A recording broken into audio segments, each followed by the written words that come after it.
May natira pang kakanin, no? Bumili kami ng kakanin kanina. May isang masipag. Ayan, oh, masipag. Bubunot ng damo. Tumutubo na naman kasi. Nililinis niya. May natira pa kaming kakanin. Kasaba. Nakalimutan ko tawag dito eh. 15 pesos isa. Kasi tusuman. Ito. Rice cake. Tapos meron akong ipapakita sa inyo. Ayan. Ipapakita ko sa inyo. Meron na namang hinog na langka. Ayan. Ito hinog na oh. Sobrang bango. Bango. Tsaka sobrang lambot na oh.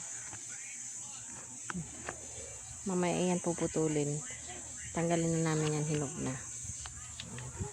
Hinog na siya. Ayan. Meron, kukunti na lang din pala ang natitira. Ayan. Ayan na lang yung mga natitira. Malapit nang maubos. Ito talaga sobrang laki. Ito sobrang laki oh. Ilang kilo. Ayan, laki guys oh. Laki. Oh. Kasi ito pa meron pa dito sa pinakababa. Ayan oh. Mas malaki.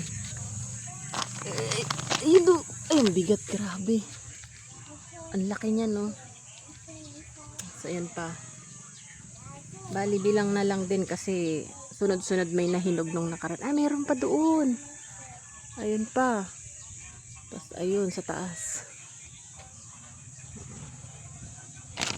Ito may mga malalaki pa pala dito. Ayun pa. Ito yung pinakamalaki nasa baba. Ayan. Mamaya ito kainin namin.